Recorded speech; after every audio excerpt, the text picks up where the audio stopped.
Two cars, one a small hatch, the other a small race car developed for the road.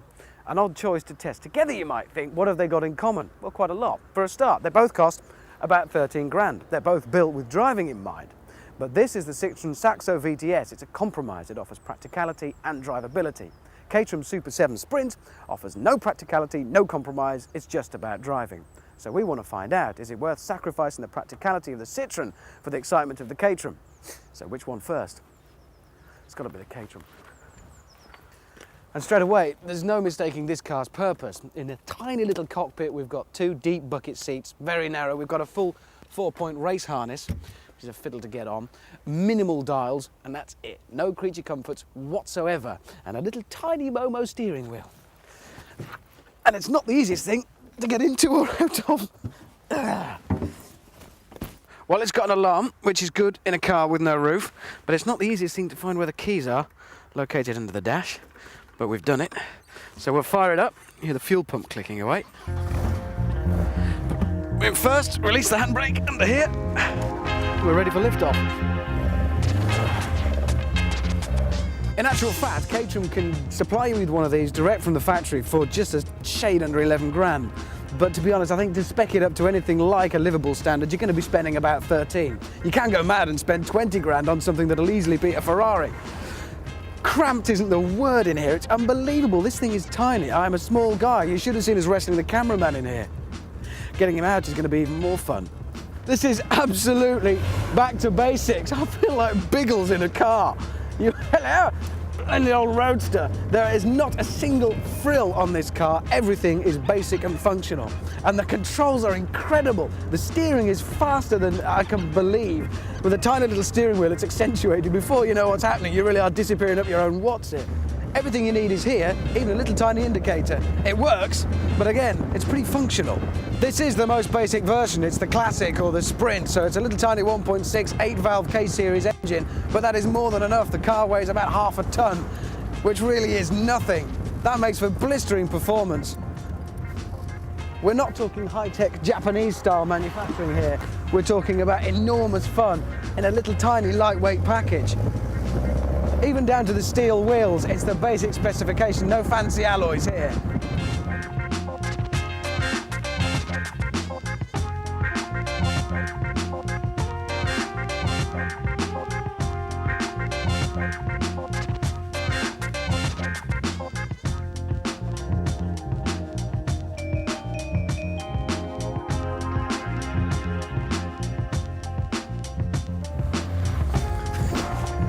There's no doubting it is enormous fun, but any car that you can't even get out of without a set procedure.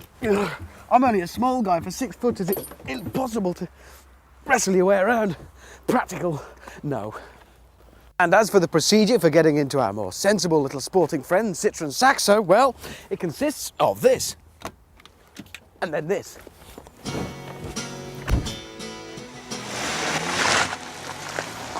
Well, this is completely different. It's a car for a start.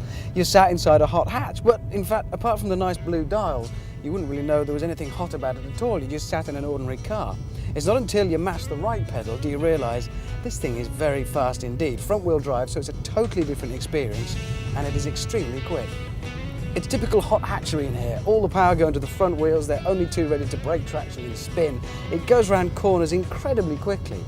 Unlike the Caterham, it takes minimal effort. In the case of the 7, you get back what you put in. It's rear-wheel driven, it feels raw and basic. This feels as comfortable as any other hatchback. It just happens to go very quickly. If you have to ask why the Caterham is a more rewarding driver's car when this thing is easier to drive and half the time is probably faster anyway, you'll never appreciate it. This is a compromise, and you're aware of that all the time. Having said that, it's a car that you can drive very, very fast, very, very easily. The main difference is we can go at great speed, but I've got my shopping in here. There's a massive amount of room. It's a typical hatch. Convenient, everything to hand, a nice size, you can see out clearly, and it's warm and dry.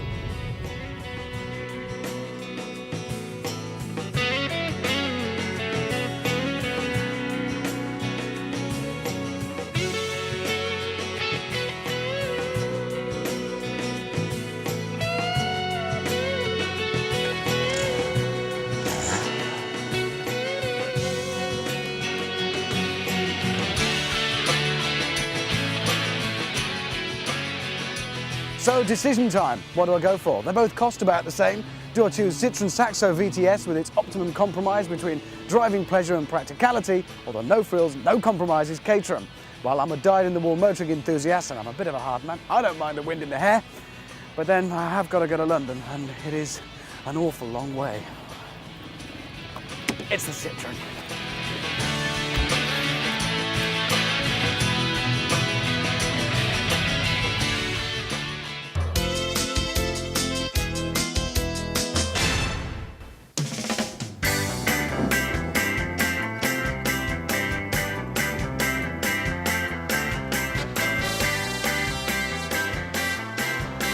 No doubt about it. Having fun is what this car is all about. Yeehaw! The Peugeot 306 Rally was launched at the NEC Motor Show in October '98. Under the skin, it's basically the wonderful GTI 6, but it's been on the slim fast diet and had some unwanted weight removed. The acceleration is phenomenal, and that glorious rasp from the engine note just encourages you to be even naughtier. The brakes haul you down with parachute efficiency too. Overall, this car's setup has the compromise firmly biased towards the sports car.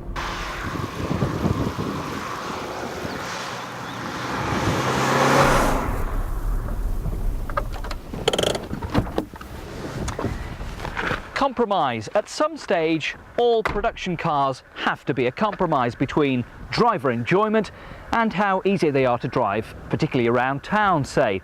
And hot hatches will always be regarded as a little bit soft compared to out-and-out sports cars.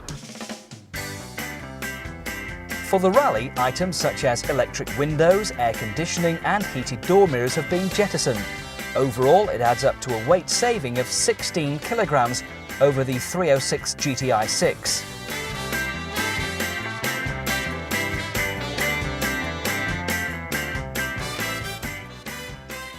And after all, who really needs electric windows? They're just a convenience toy, aren't they? I mean, this is what God gave us arms for, to wind our own windows. Well, I missed them, that's for sure. But back to that word, compromise. There's no doubt the 306 Rally is a real driver's car, particularly when you push it hard. But what if you're using it to just nip about the local town, go to the shops? How does it fare then?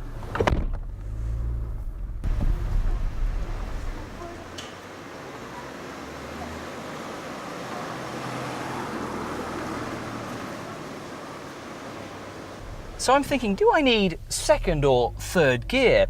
And that's perhaps one of the problems with the Rally. It's got 6 gears, but around town you'll just never use them. The brakes, which are excellent on the open road, are a bit hard, a bit snappy around town. The clutch is not the lightest in the world and, in my opinion, a touch sticky too. It's like a bulldog on heat, straining at its leash.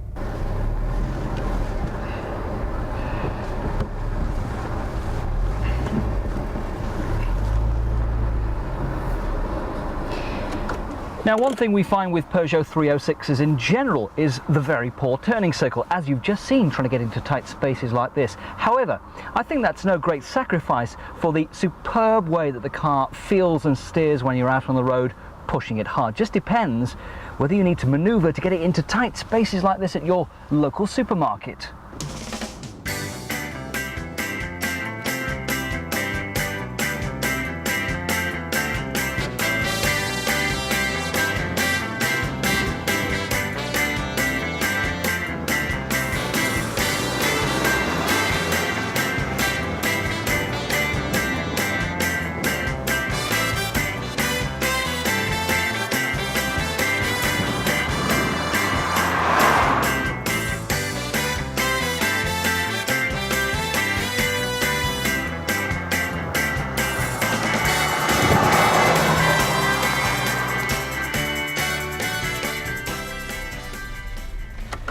So, the 306 Rally is right at home on great driving roads. Enthusiasts who bemoan the lack of soul and spirit in modern day cars will absolutely rejoice in this Rally. Just don't buy one though, if you only intend to use it for the shopping run.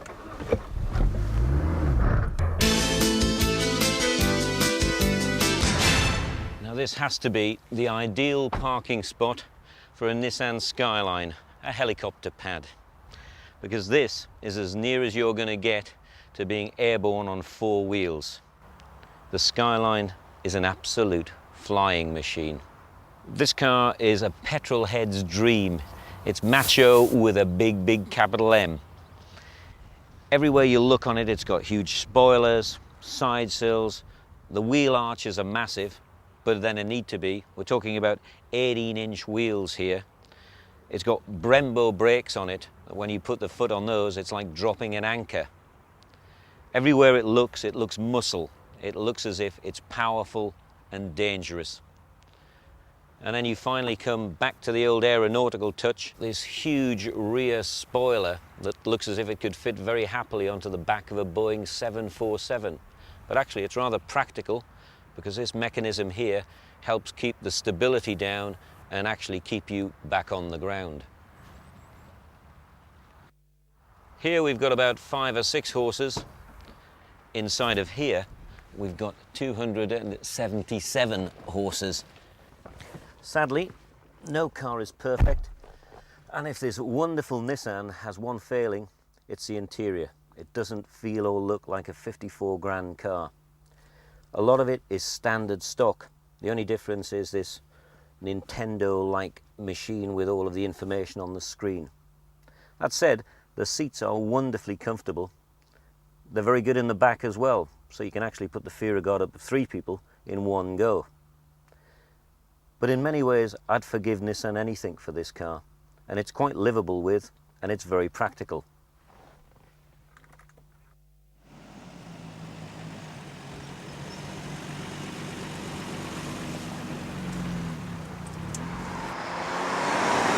Floor the accelerator in this machine, and it's like lift-off at Cape Canaveral. It's absolutely superb. Mind you, it's no bloody surprise, really. 0 to 60 takes just 4.5 seconds. 0 to 100 will take you 10.5 if you really put your foot down. And that is just amazing performance. It's got more technology underneath here than you've got in your average computer center. There's multi-link suspension front and back. There's a computer-controlled four-wheel drive system that controls the car so well that, to be honest, you're not quite sure whether the computer's driving the car or you're driving it. The great news is, though, you feel absolutely wonderful. Driving this, I feel as if I'm Michael Schumacher. Cornering is like going around on rails. But amazingly, you really have to concentrate. This is about as near as you can get to driving a rally car.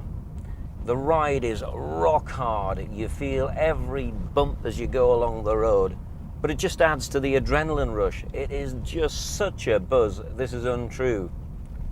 I feel like some young kid again. It is just sensational. This is the fastest drive I have ever had in my life. Top speed's limited to 155 miles an hour, which is actually probably a good idea, because you can lose your license in this car very easily just going from 0 to 100. Whatever your favorite ride in a theme park has been, forget about it, because the Skyline gives you your very own everyday theme park. After a burst in this, you'll never ever want to go to Blackpool or Alton Towers again.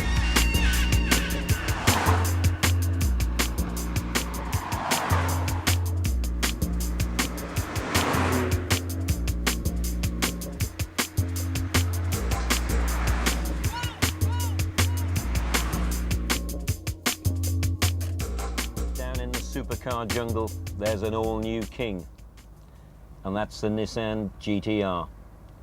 Forget all about your Ferraris, your Porsches. They're as common as muck, and when it comes to sheer speed and brute force, this big baby will leave them standing.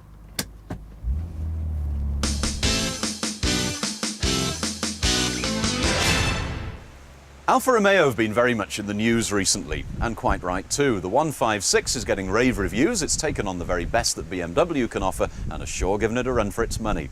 Above that in the range, the 166, which has plenty of fans too, and if you've got loads of money and you only need 2 seats, then spend it on a GTV coupe or the very desirable Spider convertible equivalent.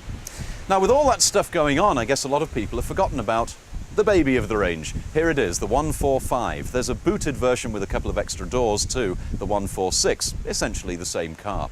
I think the 145 looks pretty indeed, and this one is the Cloverleaf, which means it's got the 2-litre engine, twin spark, too many spark plugs, and it goes like stink. That basically is what Cloverleaf means in Alfa speak. Are they right? Let's find out.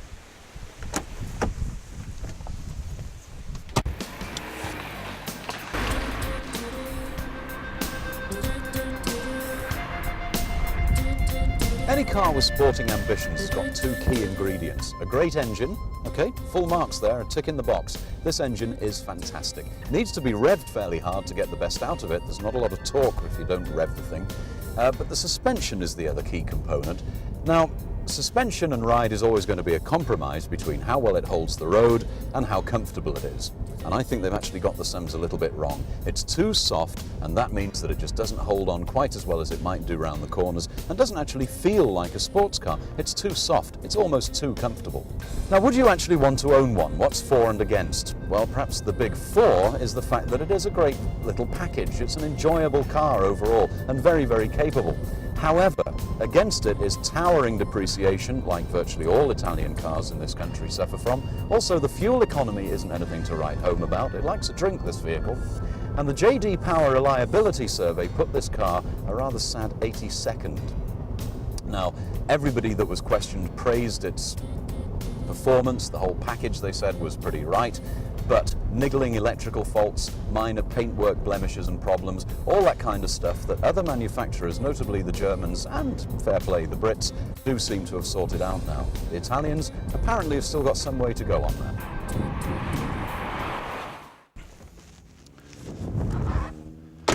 For my money, this is one very good-looking hatchback car. That grille is a kind of a miniaturized version of the approach of styling that you'll see on the bigger Alfa Romeos. And when we look under the bonnet, well, what do you expect to find? It's not exactly a Morris Minor in there, is it? Beautiful looking Alfa Romeo twin spark engine, writ large. That'll certainly impress the neighbours when you're checking the oil. And by the way, good access for all the things that you need to have access to, like checking the oil and the water, etc. As you move around the car, the big disappointment for me is these alloy wheels. Now, I really think they could have done better. It's like a sort of a 5-hole version of the old XR3i wheels from the days of our youth. This side treatment is nice with the swept up line here in the door, and these doors are huge. That's great for access. It does, however, mean that this B-pillar is a fair way back, and that means a big stretch over your shoulder to get the seatbelt, but we have to compromise, I guess. These side windows, just the overall approach of that, I think, is interesting. These open, by the way, for a bit of extra ventilation.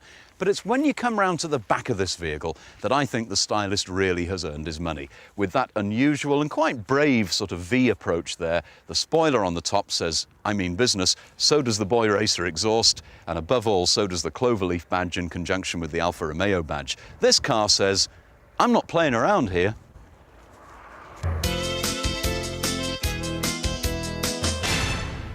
It's something that's very easily done. It's just a little white lie, no big deal, and we've all done it.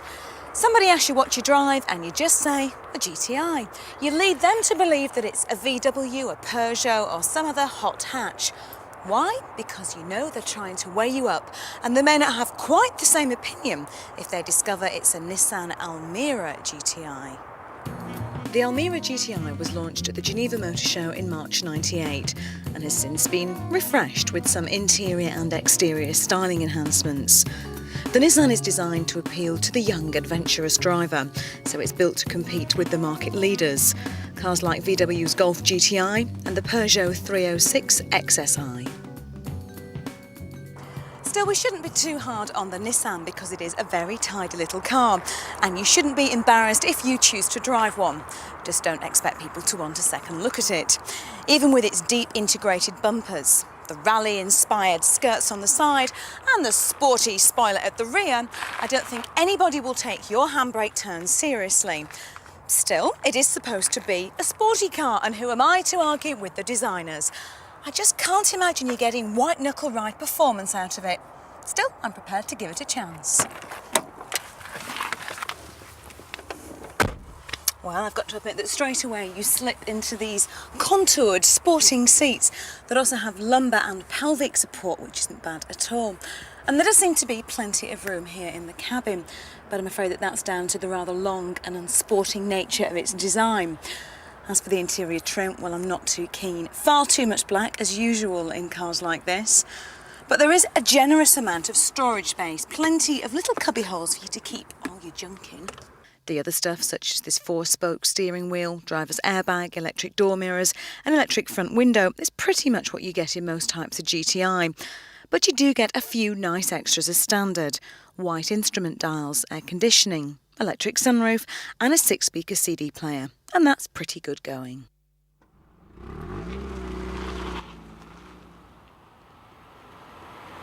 And speaking of going some, it must be said that the Almera can go some too, if you wanted to.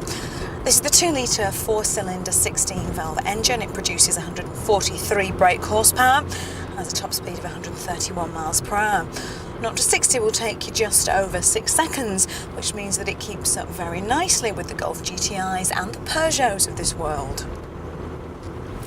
The handling, though, is one area for concern. At low speeds, it corners as if it's on rails, but then again, I can't think of many cars that don't at low speeds. And remember, this is a GTI. We should be expecting performance and superb handling. The problem is, once you get up to high speed, you really feel as if you could be driving on gravel, not the good old tarmac. It makes the Nissan definitely a candidate for traction control. But if you want a sporty little hatchback that's crammed full of extras at a very reasonable price, then you're going to have to face up to the fact that you could possibly drive a Nissan. But never mind, you can always just tell people that you drive a GTI. Who's to know?